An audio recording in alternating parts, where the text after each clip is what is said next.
Well, Ed, you were not kidding. It's definitely very useful, especially in self-defense and in a street fight.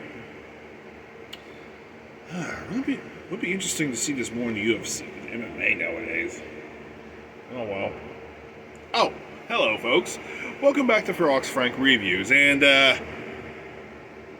I got Ed Parker's Kempo book, you know, the law of the law of the fist and empty hand. Yeah. Why did I get this? Yeah, I remember a while back when I did The Perfect Weapon. I decided to, I said that Kempo Karate was really good for self-defense, and it was one of the more popular forms of karate. Yeah, I like to read into all this stuff too. I mean, I got several books. I mean, I got a book on Muay Thai. You guys seen it in my kickboxing review.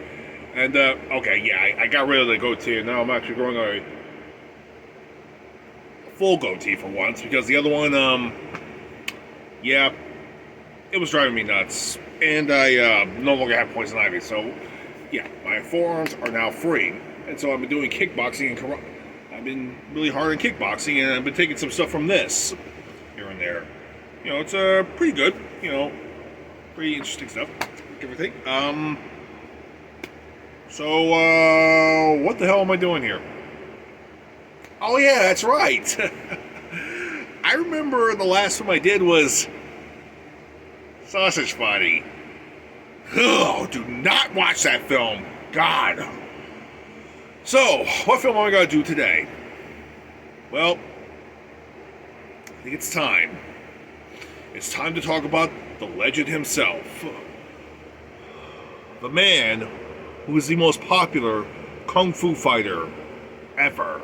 And no, it's not Jackie Chan. I've already done I've done like 1 or 2 Jackie Chan films as it is. And no, it's not Jet Li. I already did one of his movies. No, what we're going to do is the Dragon himself. And no, not Don the Dragon Wilson. I know some of you are thinking, wait, I done Don the Dragon Wilson plenty of times. No. He's the Dragon of kickboxing, okay?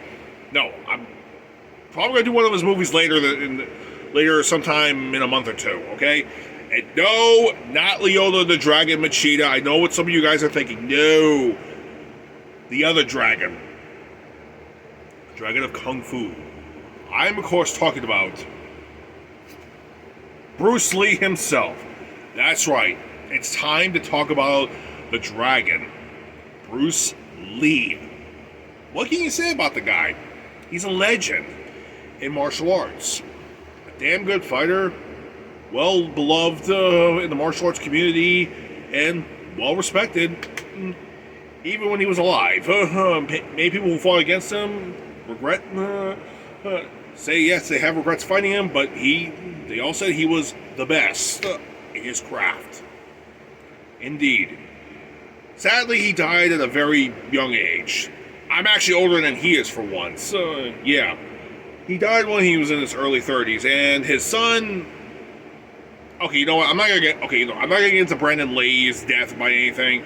I mean, honestly, I'm probably gonna do The Crow in October anyway. So I'll get to that eventually. So today we're gonna talk about Bruce Lee himself. I've actually mentioned Bruce a couple of times, but I never actually, done any of his movies. And aside from like the ones from the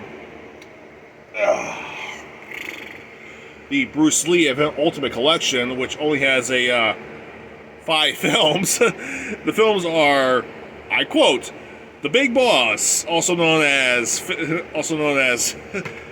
Fists of Fury. Yeah, Fists of Fury. The Fist of Fury, also known as The Chinese Connection.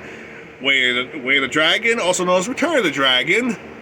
Seriously. Game of Death, which is not actually his movie, by the way.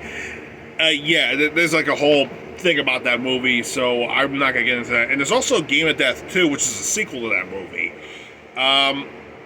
Both those movies tend to use stock footage of Bruce Lee and Bruce Lee stand-ins, but they're not really truly Bruce Lee films.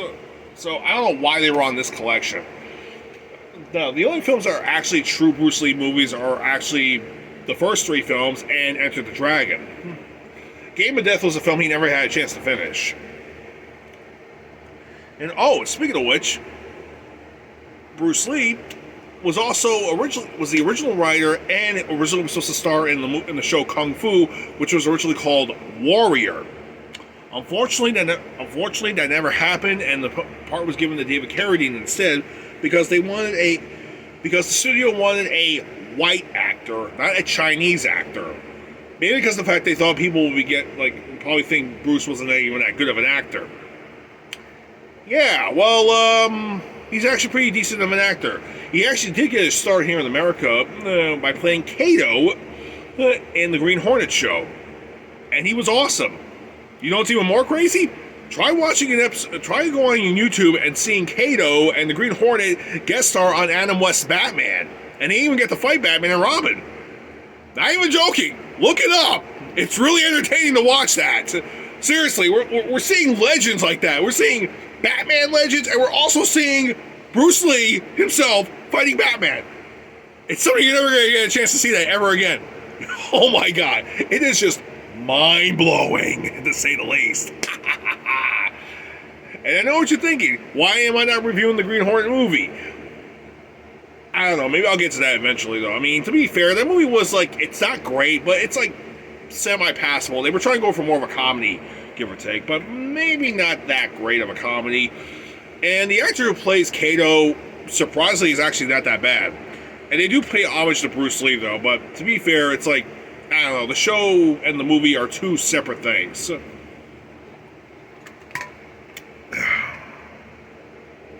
If I have a choice to either watch the show or the movie, and they're both readily available for me, I'm going to watch the show. Yeah, I would rather watch the show. Here's another fun fact about Bruce Lee himself. He's also trained several Hollywood actors and actresses in the martial arts style, including Steve McQueen at one point. In fact, Bruce and Steve McQueen really, surprisingly, they had a semi-rivalry at some point, but apparently they both agreed about one thing. If they had a chance to switch their careers to do each other's careers, they would do it. Which is kind of insane to think about. Yeah. Anyway, before I get started with the movie here, which is The Big Boss, by the way, the first movie actually started in China. Well, the first major film that got his popularity up. Here's a fun fact. Bruce actually went back to China to do some family affairs. And, of course, apparently... Now, the thing is, Bruce's show, The Warrior, never got off the ground. However, by today, it is around. Thanks to his daughter, Shannon Lee, the show actually finally exists, except it's been modernized for today's audiences. So it's much more violent, has more sexual content in it, and some more drug references. So yeah, it's more modernized by today. And to get around by the way, the whole English to Chinese barrier they were having a problem with, well, here's something the show actually did, which is kind of interesting. When basically, all the actors do speak English, but however, if it's say a American actor, if it's an American character talking to a Chinese character, the Chinese characters obviously are talking Chinese, but when the camera focuses on them, it switches up to English. All right, so they kind of resolved that little barrier issue. But to be fair, the show is pretty damn good. I'm waiting for, and season 3 is basically out at this point. So, I guess the timing's perfect. So, all that being said, why am I talking about the Green Hornet at one point? Well, here's the thing. It's because of the Green Hornet that Bruce Lee got his start in filmmaking over in China. The fact is, after the Green Hornet was canceled, it was being aired over in China, but it wasn't called the Green Hornet. It was called the Kato Show. Apparently, it was re-edited for Chinese audiences, and of course, Bruce Lee became the major star of the show. And when a film producer from Golden Harvest found out that Bruce Lee was still in China, he tried to race over to find him, and he did, and he convinced him to star in a movie. And that movie happened to be The Big Boss, his first official movie. And there was a shitload of problems. So, first off, this is Bruce Lee's first official film, and The problem in the movie is the director and Bruce did not get along, like, at all. Have you ever seen the movie Dragon: The Legend of Bruce Lee, which is, okay, it's a document, even though it's like a docudrama about Bruce Lee, with Jason Lee actually playing him. Okay, first off, it's a little bit exaggerated, but it actually does show the problem that Bruce and the director have. Just minor problems, but the Bruce and the director did not get along at all whatsoever. And of course, the director kept on calling up like, "Hey, listen, we gotta replace Bruce Lee. He can't fight." It's like, what do you mean he can't fight? I mean, he all he does is spin kicks. He does spin kicks. We're calling Bruce Spin Kick. And I'm not making that up as an exaggeration. If you watch any more documentaries on these films, that's exactly what what the producer said that the director told him, which is beyond fucking ridiculous. But here's the three kicks he's talking about. You know that famous kick style that Bruce does, where he does like that one kick, where he does those three kicks simultaneously, those three side kicks simultaneously. Yeah, that's the kicks he was talking about. Bruce Lee has a plethora of kicks underneath his belt. But here's the thing: those kicks are some of his strongest. All right, and they're just shooting out from his hip. So basically, Bruce got a call from the producer, and he basically flat out said, "Director has no idea what he's talking about. All right, he has no idea what the hell we're doing. All right." So clearly, the director had some weird visions of how the film was going to be made, and it pretty much conflicted with Bruce from time to time. In fact, he tried his best to get Bruce fired from the movie, which is, oh my god, beyond ridiculous. But after the film was made, he basically said Bruce would never be a big hit star in China, or in Hollywood for that matter. Yeah, that's what he said. And Bruce to this day is a fucking legend. Goes to show how much that guy was a jackass. Yeah. Well, it says here the director's name is Lo Wei. Yeah, Lowei. Lowei. So yeah, he and Bruce did not get along.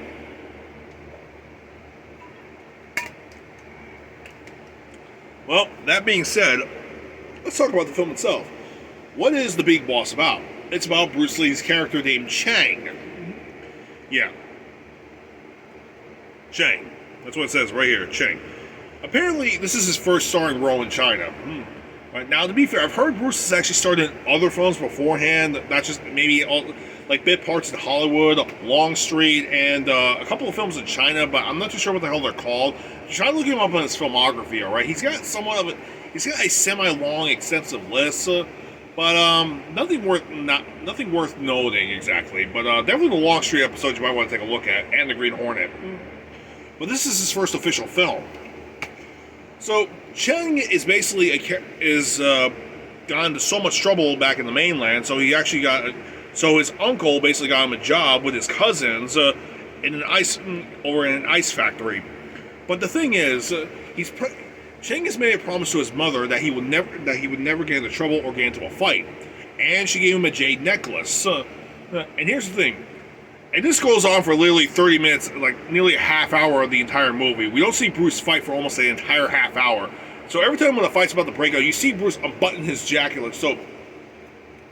And the second he touches the necklace, he's like, "Oh, damn it." Buttons it right back up. Yeah.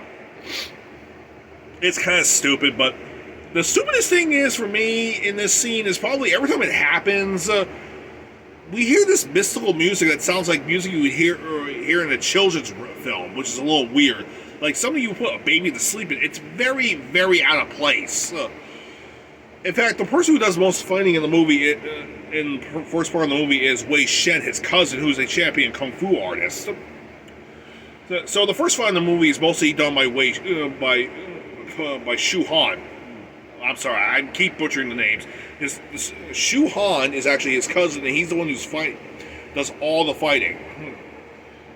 And we do see some other actors that would later work with Bruce Lee in some of the other films later on, including one. In fact, the actress who gives them like a bowl of water or a cold drink would later actually work with Bruce in the next two films as a love interest. Interesting to say the least. Very interesting. But Chang cannot fight, and he made a promise, so he decides to be a pacifist and wear the necklace and work at the ice factory. And I cannot stress this enough, but I think somebody really screwed up in the English acting. Yeah, the voice acting, the English dub, they sound so nice and childlike. It's when I mean childish, it's the dialogue we would hear from this. It seems like it's from a children's film. It's like, oh no, you cannot, like something you would hear from a G film, which is ridiculous. And this film gets really dark in some areas where it's like from a horror film. So I don't know what the hell was going on here, but I don't know. Maybe the English dubbers didn't know what the hell they were doing at the time. But anyway, this movie is known as a martial arts thriller. That's okay. That's one way to look at it. It's a martial arts thriller. Anyway, Bruce actually winds up going to work. Chang keeps working at the ice factory. The foreman is giving him shit, and well, of course, it's the foreman, and it's a Bruce Lee film. How come? You know what? I gotta ask. How come every time we see in these martial art films, whether it's a Bruce Lee film, a Jackie Chan film, a Jet Li movie, or any other film, regardless, they always treat the main actor like shit, when they know the main actor can kick their ass? It's a stupid formula that just begs a question. Why is this a thing? Anyway, he makes a bit of an accident by pushing some ice. But here's the thing: when you see the ice, it looks like somebody off screen, away from the camera, pushed it off the thing. So it really wasn't his fault. So anyway, two of the cousins actually know that. Anyway, he lives in a house full of his cousins, like almost about a dozen cousins, including a young kid and a female cousin who feeds them. One of the cousins actually notices a bag of some sort, and one of the workers grabs it and tells him to go talk to the boss afterwards, or the manager, not the main boss. Anyway, Bruce comes out. He sees the truck driver. It's like, "Hey man, I'm sorry." Guy punches him square in the face, and Bruce is like, "Dude, for the love of God, punch the guy. Just fucking punch him." No, he doesn't. Nope, all the workers come to his defense, and it was. And actually, you know what? I'm actually with the workers on this one. Yeah, it was technically a slight accident. No need to go apeshit over. The guy punches him for no fucking reason, dude. What the fuck? You know all the workers are gonna kick your ass. Don't do it. Don't do it. So anyway, two of the cousins actually wound up staying behind, and the manager tells him it was actually drugs. Yeah, we're shipping in drugs, and they want them in on the operation. They say no, they're not going to tell anybody, so they're just going to walk away about it. And they have them killed. Literally, one gets an axe in the face, the other one gets a knife to the gut. They throw him in the ice maker, they bring him to the ice maker, and they chop him up. This shit is straight out of a fucking horror movie, the way they do it. It's like sick. Alright, I wasn't expecting that. I mean, okay, murdering them, yes. But chopping them up and throwing them in the ice? This is shit you see in a horror film. And the previous night earlier, we see Shu Han actually helping a guy in a gambling casino. And a gambler's resort, where, of course, it turns out the gamblers were cheating. And they decided, and the gamblers wanted to beat the and, of course, the guys who own the shop want to beat the shit out of Shu Han. So, yeah, okay, he's going to fight. And, yeah, so Shu Han fights them. And they get their asses kicked. Though, to be fair, Bruce actually gets a couple of blows in, though. He's about to do his button. It's like, oh, yeah. Okay, Shu Han, I will help you. Never mind. Can't do it. Two guys come to him. Boom! Boom! They were like that. So yeah, he does technically do a little fighting, but it's mostly just a little semi-self-defense, so that doesn't exactly count. Anyway, back to the cousins. They actually wound up going missing, and apparently the boss actually gave them money, and they probably went and got drunk. So that's what they tell them. And of course, the workers, they go back to work, but Shu Han and his other cousin go in to the main boss. The main boss himself is a kung fu master, which I keep forgetting his name. I'm just going to call him the Big Boss. and his son is actually. And by the way, the big boss's son is hassling Bruce's female cousin, whose name is Mai. By the way, okay. Basically, you know how China, like, the names actually are backwards. You know, like Ferox. Like, for example, there's Ferox Frank. If it was in China, it'd be Frank Ferox. Get it? So May is actually like, I'm just gonna call it that from now on. So May gets harassed by the guy all the time, and Chang comes by and he backs off. So anyway, the manager, the big boss actually gets harassed by Shuhan and his younger cousin, and they threaten them and say they're gonna call the police on them. So as they leave the house, the man, basically his bodyguards come in and roust them and try to kill them. They get a little hacked up, but okay, the boss's son comes in and kills them both. Actually kills them. Yeah, just stabs them and brings them over to the ice factory and has them chopped up. We don't see it though, but it's pretty messed up, regardless. So yeah, that's 4 cousins, and they also talk about earlier their other uncle was missing, so it's a little messed up. The thing is, the uncle who dropped Bruce Lee off told him that the other uncle, he heard that he actually went back to China, but he's still looking for him somewhere, but nothing's known what actually had happened to him.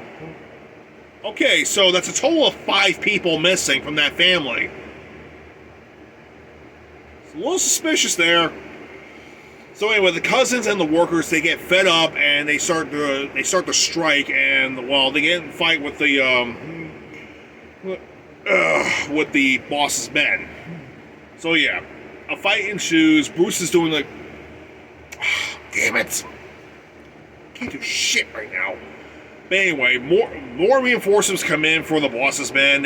One guy actually put a lance on Bruce and accidentally rips the necklace off, and that makes Chen snap, and he beats the shit out of everybody, Bruce Lee style. Yeah, he finally loses it, and he beats the shit out of all these guys.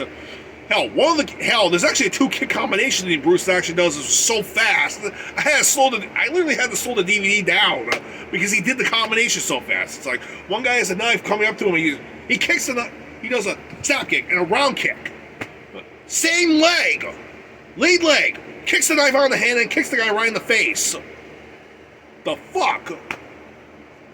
Yeah, so he basically fucks up all the enforcers. Yeah, and they actually wind up retreating. So, okay, the manager wants to talk to Chang. They have a talk. It's off screen, but it's later revealed that okay, Chang is now the foreman, and the old foreman's been fired, but he's still working for the boss. And so so basically everybody goes back to work, but Chang is actually looking further into this thing, find out what actually had happened. And there's something else I gotta mention that's in this movie. It's sort of a deleted fight sequence, and it was actually in the Bruce Lee TV show, Legend of Bruce Lee, which is on Netflix, but it's in Mandarin. Okay, there's an episode where Bruce Lee actually fights a Muay Thai fighter. All right, and Muay Thai is my fighting style. All right, so my fighting style is mostly kickboxing, and Bruce is fighting a Muay Thai fighter, which is something we have never seen Bruce actually do. Supposedly, it's actually from this movie. All right. Now, the movie does take place in Thailand. I mean, half the language that we see written on the billboards is either in Mandarin and the other part's in Thai. Okay. So supposedly the scene was actually filmed, but it was never released in the film, in this actual film itself. Nobody knows where it came from. Maybe it's one of the enforcers or something. But supposedly the rumor goes that it's actually a deleted sequence that that Bruce is actually, as he was looking for one of the cousins earlier on, they couldn't find the cousins anywhere at one point. So he looked around, and apparently one of the gamblers, he saw him and asked and wanted to kick his ass.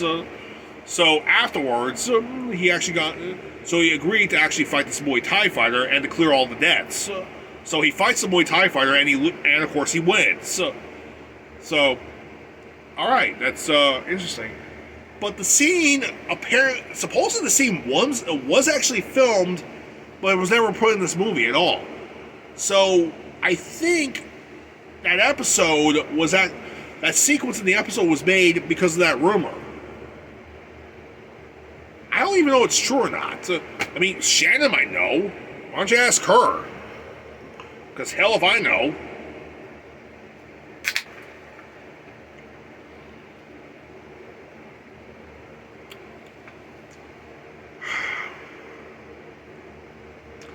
Anyway, as Chen is working along, he actually does wind up meeting the boss at one point. I want to meet the boss, but he doesn't meet until later. But he actually goes out for a fancy dinner. Goes out with a fancy dinner all night, and apparently he gets they get him a call girl, and of course, well, he's too drunk at the time, so he doesn't do anything. So he basically just passes out while the call girl, she strips and just sleeps with him. She just sleeps, all right, nothing sexual. She's just lying in bed with him. That's it. Now, okay, if you know Bruce Lee in sex scenes, like if you know his how passive he is on these things, he's not really into those. So you kind of see he's a little nervous about this whole thing. Okay, no. So he just gets dressed and leaves. His female cousin got the wrong idea at one point, and he was actually later to meet the boss. So he actually does meet the boss, and here's the thing. We actually find out the fact that the boss says, pretty much tells nothing but lies to Chang, saying, yes, we're still looking forward into it, though. The son is in on the whole thing, too, and he tells them that they're still looking for the cousins, that we don't know where they are. We're looking for them. I mean, we actually called the police about them, and we told them we're going to be looking further into this. Yeah, Cheng doesn't believe them, and the boss actually, as he's doing some smoke with one of the Chinese smokes, he flicks a piece of ash at one of the housemaids right into her chest, and Bruce just happened to notice that it's a blink and you'll miss a moment, and he basically calls the girl out, telling her she's worthless. What a dick. And of course, the cousins don't actually start to hate him a bit more. So it's a little stupid. The movie just drags on a little bit though upon this part. So apparently, as Bruce is eating his dinner, as Chen comes home, he eats dinner. He's trying to figure out exactly where the hell the cousins can be, while the other cousin is chewing him out. So he just needs a place to think. So he just leaves the house, and he goes to the cat house and maybe just has a chat with the call girl, because he just needs a place to think. He's not there for sex. He just needs a place to think and get out of the way. As this is happening, back at the house, the son actually says that May is actually one of the girls he's actually been looking for to be his next girl. So he kidnaps her. Yeah, he kidnaps her, and off screen, I'm not gonna tell you what happens off screen. I'll tell you that later. Okay, they kill all the cousins. Yeah, even the little kid too. They kill them all. And this is all off screen too. Supposedly the director actually had the scene filmed, but with arguments with Bruce saying that it would not be good if he showed that. So that seriously showing that would actually be very disturbing to begin with, and it would actually kill the film up a little bit. And it's a good thing too, because later on when Bruce comes back, it's pretty horrific. Anyway, when Bruce is talking to the to the cat girl again, she actually tells him that they actually use the ice for packages. Now, depending on which dub you're actually looking at, whether it's the English or the Chinese dub, what is it? Oh, the Mandarin or Cantonese dub. It doesn't really matter which dub you're going to be listening to. She basically says that in the subtitle version, basically she says that there's bags inside the ice, and in the English version she says there's drugs in the ice. And she says that she used to be one of the maids for the big boss himself. In fact, she actually lifts her shirt up, showing him and Bruce her breast. But that's not what Bruce is looking at. He's looking at all the scar marks, the burn marks, because he saw her earlier that day the boss actually burned one of the girls with a cigarette earlier that day, and he sees the exact same burn marks on her breast. And he actually believes So after seeing that, he now believes that there is something wrong with the ice factory. So he leaves. The boss's son comes in, kills the call girl. So as Bruce sneaks in the ice factory, the music is something you would hear out of a horror film. It is weird. It's really out of place. You know what? I said some of the music in this movie is completely out of place, but the music here, I swear to God, I can take the music from this one sequence and put it in a Hammer horror film, or put it in a gameplay video of me playing one of the Resident Evil games, one of the remake games, or the original games. It doesn't matter. It just feels that out of place in this type of movie. Anyway, as Chen goes into the ice house, he gets a knife, a pick knife. He has a flashlight, and he starts chopping the ice open. And he notices a bag in it. He pulls it out. It's drugs, dope, heroin. And so he searches the other ice. And here's where the horror part of this film comes in. We see Shu-Han in one of the ice. We see Shu-Han in the ice along with several other people, including his cousin and a couple of girls. And they're all chopped to pieces. What the fuck? So anyway, the boss's son comes in with the reinforcements, and they're armed with certain stabbing weapons, with knives, chisels, and a couple of pickaxes, and maybe an axe. All Bruce has is a flashlight and a knife. How do you think this is going to end? Will Bruce actually get his way out? Of course he does! Seriously, he throws the flashlight at somebody, knocks somebody out, throws the knife at somebody, kills him, grabs a saw, cuts somebody wide open, and he just beats the shit out of everybody. Literally, these guys, even armed with these stabbing weapons, they stand no chance against Chen. He fucks them all up. He kills them all. And yes, we do see some of the trademark Bruce Lee fighting filmography styles. Like the trademark style that he usually does, like the three kicks, and of course, grabbing the guy in the crotch, throwing him in the corner. Yeah, that's all there. Oh. But, one punch, there's this one punch, the guy who actually punched him earlier in the movie, the driver, he gets punched right through the wall. And here's the thing, it's a cartoon style. It's ridiculous. You know, like how there's like an outline of the person's body and they go through a wall, which is cartoonish? That's what happens. It's hilarious. And Bruce kills everybody else. I mean, he basically kills them all with hitting them so hard in vital areas. And when it comes to the boss's son, the guy is no match for Bruce Lee's character whatsoever. In fact, he kills him by stopping his heart, by punching him so damn hard. But it's a series of punches. He blocks one punch, and he does punch, kill shot. Now, you could say that Bruce actually stopped his heart from there, but that's a nice way of putting it. Seeing how hard he was actually hitting him, yeah, I think this is what actually happened. When he punched him, he probably broke the rib cage. I mean, okay, for example, this is where the heart is. Now, it is possible you can actually kill somebody by hitting them in the chest so hard it stops their heart beating. There is a move in karate where that is actually a thing, and it has been proven. I'm not going to show that maneuver at all whatsoever because for safety reasons. But it's basically an open palm strike thing. So keep this in mind. In the karate maneuver, it's an open palm strike. It's basically a palm strike.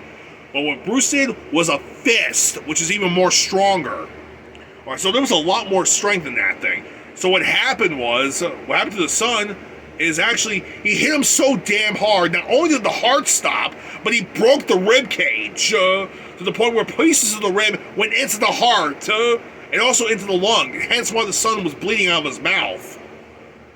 So even if his heart didn't stop, he would have been dead within a matter of seconds. That's a kill shot regardless. Anyway, Chen heads back to the house, actually horrified about what he did. So he gets changed, but he slips on blood. And he sees everybody is dead. All of his cousins are dead. And he is horrified. Now, when the director said that Bruce couldn't act, Bruce's reaction in this shot is so genuine. I swear to God, if this was a Hollywood film, he deserves a fucking award for this. Seriously. It is that convincing. But supposedly the rumor was that Bruce told the director never not to actually show the scene where all the cousins get killed, which is already horrific as it is. Just the mere seeing the aftermath scene is even more. It's just more shocking. So, especially with the kid getting killed. Yeah. Good call there, Bruce. So Bruce goes to the river pondering what he should do. He should basically leave and never come back. But all of his cousins are dead thanks to the boss. So he says he's not going to leave until the boss has been dealt with. So he heads straight back to the boss's compound. And what does he do? He takes out all the boss's guards. Yeah. No, he even kills one guy by throwing a knife, not even looking at him. It's like, Fling! Ah! Right in the chest, you bastard! Ah! So now we get the final fight. Bruce versus the big boss. It is a grueling kung fu fight, and there's some wire fu in here. Bruce is known for not doing wire fu, but this is his first movie, and the director had no idea what the hell was going. Had no idea how they even make a modern day kung fu film. So whatever. So anyway, one of the housemates actually gets May released, and she goes out to the police department. They get the police there, and Chen and the big boss, they go back and forth. You know, he's got two knives. He's cutting him up. He gets a shirt. All he has is his bare fist, and all Chen has is his bare fist and a shirt, and he beats the crap out of the guy. How he finishes him off is just ridiculous, but perfect timing. The boss flings the knife, his last knife at him. Chen, he ducks down and does this maneuver. He does this type of kick, and the kick forces the knife right back at the boss's chest. And he runs over and he just fingertips right into the boss's chest, and then pulls them out and punches the guy to death, killing him right there on the spot. Oof. You know, this guy thought these assholes thought they could get away with this, but you wiped out an entire family of a kung fu master. And you thought you were going to walk away from this. No. You're fucking dead. And to make matters worse, it was Bruce Lee. You're beyond fucking dead. You are a foolbard. So, what happens after that? The police come in and, well, they see the horrific massacre, so they arrest Chen. Cheng's about to fight them off, and he just gives up. So yeah, enough bloodshed. They take him in, and the movie ends right there on the spot. And that, ladies and gentlemen, was the big boss, aka Fists of Fury, Bruce Lee's first major film in China. How is it? Would I recommend this movie? It's kind of a mixed bag, but I do kind of recommend it if you're a Bruce Lee fan. But it is, like I said, a weird film. Alright, like I said, this is his first movie. It's a little bit of a weird mix. And like I said before, Bruce and the director did not get along whatsoever, alright? So there's like a lot of drama behind the scenes of this movie, which is all kinds of ridiculous. So, the next film afterwards became Bruce's best known film in China. Now, here's the thing. The director said that this movie was going to bomb because of Bruce Lee. Guess what? It didn't. It actually soared and became the number one highest grossing film that year in China because of Bruce. Yeah. Clearly the director didn't know any better. So yeah, the director was an idiot. Bruce Lee became a megastar in China. And became a fucking legend in the hearts of all martial arts film actors, fans, and martial arts in general. So that being said, I have finally done a Bruce Lee movie. Would I recommend this movie? Only if you're a Bruce Lee fan, because otherwise this is a kind of hard. This is a weird film to sit through in some areas. Also, one of the biggest problems with this movie is probably this particular copy from this collection has a bit of a problem. Apparently, in the dubbing, they actually reoriented the sound effects, but if you watch it in either of the subtitle languages, like it's normal to listen to, like it's the original sounds. But here, it's kind of weird. Like, I would recommend the Blu-ray edition, not the DVD edition instead. So that being said. Well, I finally done one Bruce Lee movie after all this time. I'm over 250 episodes in. I finally done a Bruce Lee movie. I'm good now. Yeah. And it was way better than that shitty film Sausage Party. Oh, God. Just don't think about that film.